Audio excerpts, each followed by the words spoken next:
Hey, Merry Christmas, y'all. It is Christmas Eve. Sadly, my stepdad is in the hospital, and I have got to, well, I said I'm going to make frittatas this year. And he ended up in the hospital, and my mother messaged me, can you make a veggie one? Yeah, I plan to make a veggie one with no salt. Oh, that is going to be so bland. Sorry, Pop. But I'm going to do what Mama says. I'm going to make one with salt, too, just in case you want to cheat. You know, my stepdad has a congestive heart condition. He's steadily gotten worse. Over this past year, he's been in the hospital several times, as opposed to previous years, maybe once, twice a year. Now, yeah, I think they've gone to the emergency room like 6 times this year. So, he's 81. He's a darling of a person. So the head count had originally been 7, then it went up to 11, and now it's back down to 7. And I bought a 30-pack of eggs. So we're cooking. We're gonna pre-cook a lot of stuff tonight. So I just want to give you an update. I'm doing well. My bathroom is getting in the works. I may just take a picture and do comparative photos of you before and after. You know, it went from a shit show, having no wall, seeing the brick to the outside, a screwed up window. The framing was a cob job to cover up the window because they didn't want to do the work to replace the window. I replaced the window. It's got a glass block window in there. It's really pretty. And we rebuilt the wall in sections. Now it is go-boarded. The tub is in, but it's not screwed to the wall. It is foamed underneath. It is not mortared. Because I am not entirely certain that it is going to stay in that arrangement. I may modify this design. We will see. Anywho, yeah, I don't know how much. Just, I got thoughts. Anywho, I had to go into work this morning. He had brought me in from, my plant didn't have anything on the book. So he brought me down to our new plant. And what we did was basically home improvement projects. They've got 2 big piles of rock just kind of like there. And they need to get those piles of rock their own home. So we were paving. 10, 11, 12, 18, yeah, about 18. And then the other slab was like, I don't know, 70 something. So, yeah, we ended up doing I think what they ended up with was they loaded 9 batches. I was 3 of them. So, it was a good day. It was fun. We got down to the last little bit. The last truck was loaded with 90. And I got out and I was talking to one of the dump truck drivers. He's super nice. He's like one of those people who waves at everybody, right? And the first time I met him, he would wave and I'd be like, I ain't met you yet, but hey, you're driving our truck, so yeah, okay. Anyway, don't know your name. But anyway, super nice guy, and he was asking, he said to me, and I don't want to toot my own horn and sound like I'm bragging, but I've been doing this 10 fucking years, okay? And this was an environment where there was really no obstacles other than the other drivers, and they were wanting to pour it really, really wet. They had a shit ton of fiber in it, and only because the guys that were finishing it were our guys, you know. We had 3 tanker operators, one of our maintenance guys, one of our managers, our bigwig managers, our admins, one of the other plant managers. He was kind of being a tart. Another plant manager and another plant manager, and there was one more, and I know I'm missing somebody. But anyway, oh, and the loader operator. And so they were all out there finishing this stuff, right? And yeah, and one more plant manager. Yeah, so you had like 4 plant managers out there. other plants were running their stuff. This plant had a couple of orders this morning. So they decided to just make a good day of it. They brought me in and the other dude in. And because he's got experience. So the dump truck, I got done and I got out and I was like, wow, I think that's going to finish it. And our manager was like, yeah, I think you're right. I said, you might have a yard or two left, you know, but I think it's going to be close. It's going to be real close. So the dump truck guy was like, damn, girl, you can drive a truck and you can pour that shit. You are so, he goes, I've never seen anybody pour like that. And I said, what do you mean? He goes, you're just so smooth. He goes, and they didn't have to hardly touch it. They were like tapping it. I said, that's the difference between 10 years experience and 1 year who was pouring, and 4 years who was behind him, and 5 years off and on with the dude behind him. He's like, really? I said, yeah. I said, I've been in every crazed scenario known to God, and I have battled industrial pours where we were doing 1,100 yards a night. That one over there, our maintenance guy, he's actually the salesman's son. He has always been a QC at our jobs. You know, random tandem, they'll pull him in, and I'm like, thank God, I love this guy. He is awesome. And one day, I had to do a footing for another project, and he came up and he's like, bitch, you are badass. He goes, that took you 5 minutes.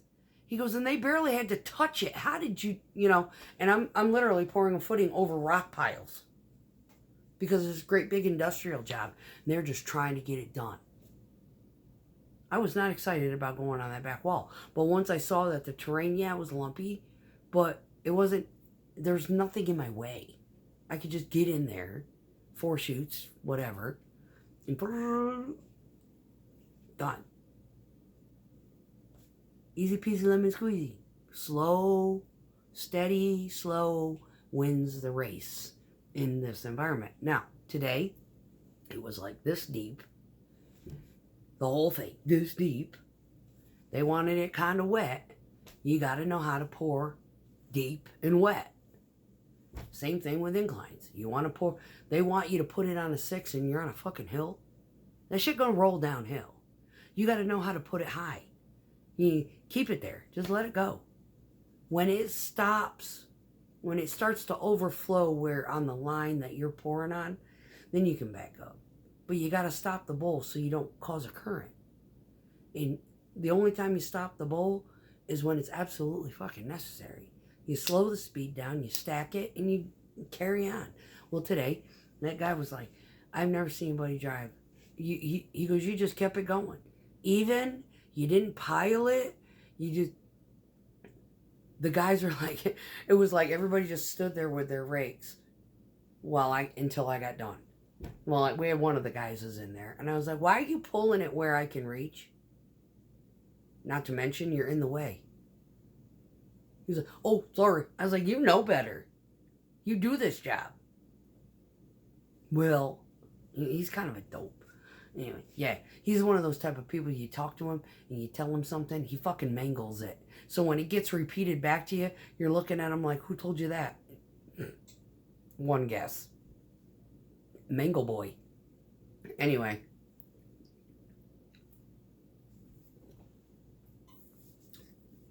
Talking about we were at a job, and he come up to me and he's like, yeah, I heard da da da. And I was like, what the fuck are you talking about?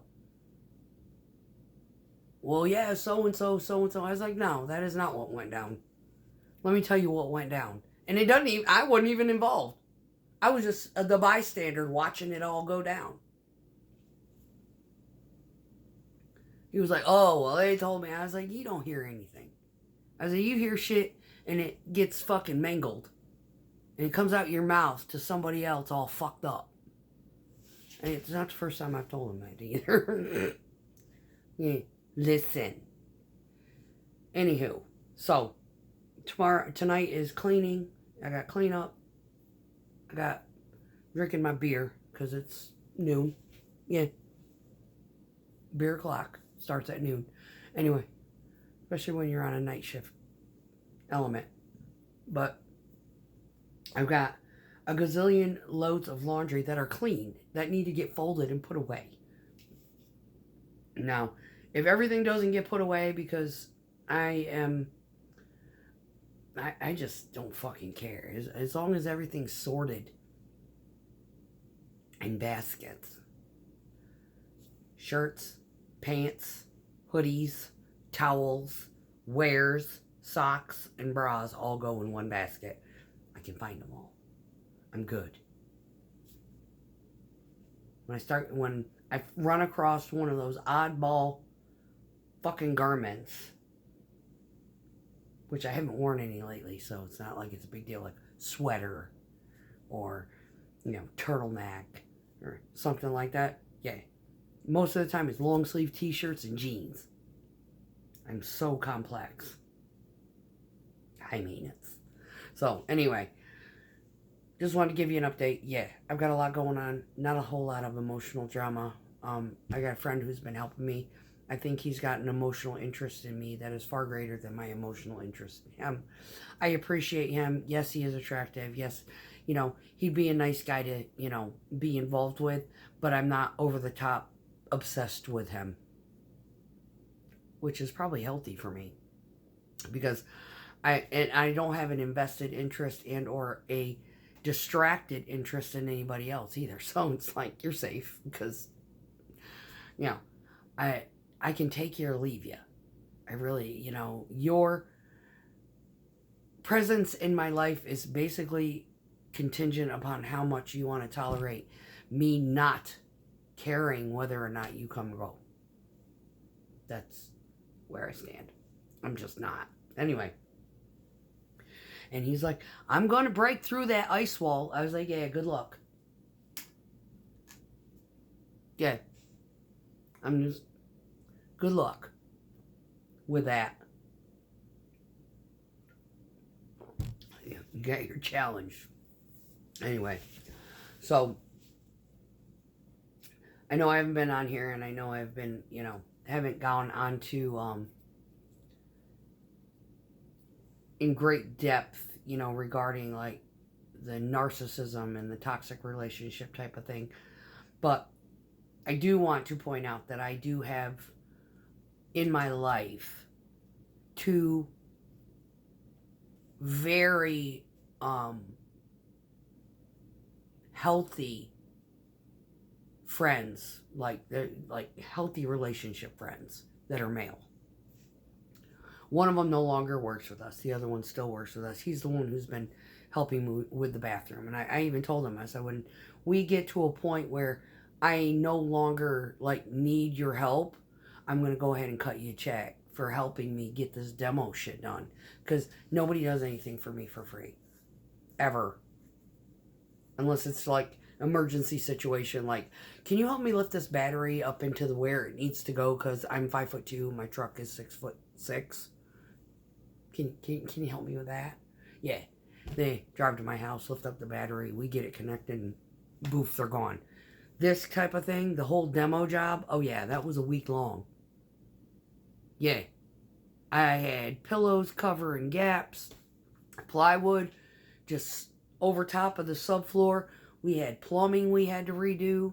We had, trim kits we had to get measured out. We had walls we had to build, sill plates to replace. Yes, it was a fucker, and I am grateful that this man stepped up and came by to help me get this shit done before we get back into winter, because we have this proverbial heat wave going on right now. Before it gets to sub-fucking zero and I'm freezing my ass off. Yeah, I don't want to go there. So, needless to say, yeah, basically I'm healed. The memories remain. I'll get over it eventually, but I'm doing better. I'm doing better in my disposition, my attitude toward life. That I can say. That I have evolved. It took 2.5 years. I was only with the guy 1.5 years. That's how infectious, mentally, psychologically, a toxic partner can be. When you finally, you know, throw your hands in the air and say, you ain't worth it, and you leave and you escape, a lot of the pain and a lot of the trauma that you experienced takes everybody different time frames. I mean, everybody's different. Some people can just bounce back and move on. Be like, peace out. I'm better than that. And they just get over it. Whereas you got other people out there, they can't. Me, yeah. I had to call dispatch and discuss with management. It's like, that evil son of a bitch, you stay the fuck away from me. I understand. We still work together. If I get a restraining order, you're going to have to fire one of us. You can make a choice. So, me doing the no contact option and coordinating it with dispatch and management, that saved them from having to make a choice of, who to fire. It's like, just take it upon yourselves with the moral ethic that this son of a bitch doesn't need to be anywhere near me. Period. Ever. Again. And if he is, I will take it upon myself to correct the record, to make sure that him and I are not put on the same jobs. Now, dispatch has messed up a little bit here and there, and it's not that he does it deliberately. He needs to get the fucking jobs done. So he needs to get the trucks to the jobs. He forgets who's driving what. He's 110 fucking trucks he's got to keep track of, and 10 plants. It's the only one brain. He's forgiven. I will call and be like, you forgot. He's like, I forgot. And I was like, it's all right. Just give me one. And just route me away, or give him one and route him away. Whoever you load first, route them back to home station. Tell me what I'm doing. I said, just keep us away from each other. He is nefarious as fuck. I do not know what kind of crap he is going to try to pull outside of the camera angle. I don't want to deal with it. It's like last week, 2 weeks ago, my plant manager got all mad. You don't need to be calling him about stuff like that. I said, yes, because he's the one who sent him here, thinking that I was just going to roll off the yard, not realizing that I've been at the job since 1 o'clock this morning, and now I need fuel. It's down below, a half a tank. It's like 3/8 of a tank. I am not going to risk it because my def has not moved. Which means, once it gets down low enough, the def will kick in. Once the def kicks in, the gas goes. I have an automatic regenerator on my truck, so it regens while I'm sitting at a stoplight. That damn thing will kick in the middle of a pour, and I can't control the flow. I mean, it's berserk. But anyway, yeah, I had to call him. It was like, your boy is pitched a tent over at the fuel island. Could you call somebody and tell him to get the fuck out of the way? So he called a plant manager and chewed him out. Well, the plant manager chewed me out. And I was like, why are you chewing me out because he chewed you out? That was his fault. Well, you need to be able to communicate. I could have. But you're not going to understand the ramifications of this whole situation. That was his doing. Our dispatch could have just called him and said, get the fuck out of the way, stop fucking off. Too easy.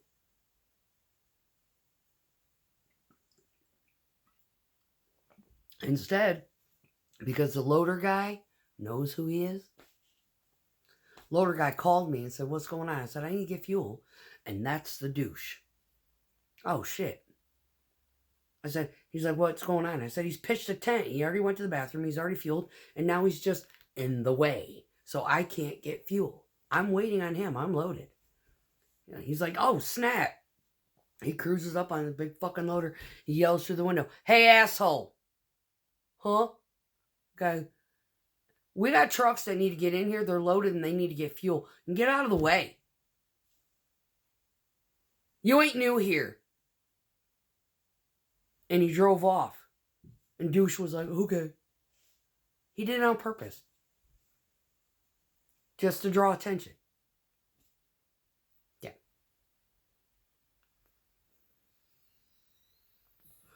Test the temperature. I don't know. don't care. What I do know is a motherfucker needs to just stay away. He needs to do everything in his power to not be in the way. Yeah. He saw me pull out from the washdown, come around, and wait on him. I could have sat there with mad dogged him. Hurry up, asshole.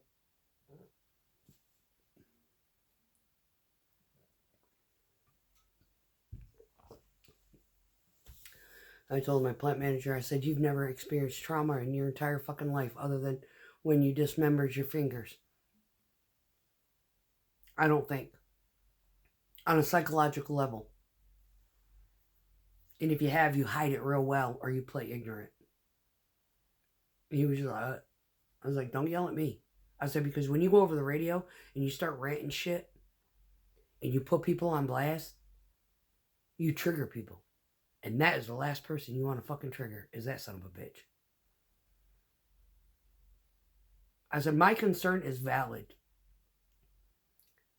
And if I had every name and phone number of every woman in his wake that could help me substantiate that fact, I would give you their numbers. And you can fucking call and ask them yourself.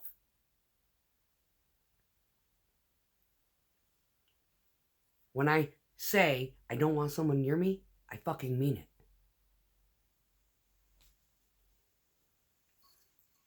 He's like, fair enough. I was like, listen to your drivers. Not everything is about fucking concrete. There's personal shit going on. Why do you think the other douche is on a fucking tanker and moved over here to this plant to get away from the other psycho that macked all over my psycho? Yeah. Sometimes when you work together so much that you get personal, it starts to cause fucking issues. I try to stay to myself. This individual who's been helping me, I didn't pursue him. Nope. And even the manager that I was working with today, he's like, girl, it's going to be hard shaking that one off. I said, I don't know. I might need to consult you for help on that region if I need to. Because this is, he's like, yeah, he's been chasing your ass for 2 years. You going to give him a chance? I said, I unblocked him because he was being a tard. That's the reason I blocked him. I said, but yeah, I'll give him a chance. Chance to be a human being. See where his vibe is. When he starts to be doing dumb shit, his ass is going to be gone. I ain't dealing with this shit again. He's like, fair enough. I said, yeah, so give him fair warning. Yeah. May I suggest charm school? Yeah, get your head out of your ass. Because I don't fuck around. There's a huge difference between want and need. I don't need anybody right now. I don't need a relationship. Do I want one? Kind of riding the fence on that one. I would like somebody in my life, but I don't need them up my asshole. I don't need them crawling up my armpit and needing to be there every fucking minute of my day. I would like casual romance that is not, it is exclusive, but not ever consuming. That is the problem with today's dating era and, the mindset nowadays. It's like from the jump, we need to be in contact and next to each other and see each other every fucking day. I don't need to see you every day. I've got my own shit going on. If you want to be part of my shit, then by all means, come on over. Otherwise, get your own shit. Take care of you. If I want to help you with your shit, I'll be over. But yeah, it's I don't know. It's kind of psychologically mind fucking. You you know, watch all of these relationship experts and they've got you like literally going like this. It's like sitting there with two elevator doors waiting for one to open. Which one opens, you run to it. It's fucking mental. Anyway, Merry Christmas, y'all. Be safe. Have a great holiday. That's all I got. That's my life in a nutshell of what's been going on and why I ain't been on here. And no, I'm healthy. I'm fine. I'm just walking through life with a what the fuck on my forehead. We get there. Entering into 2026 in the what the fuck mode. Peace.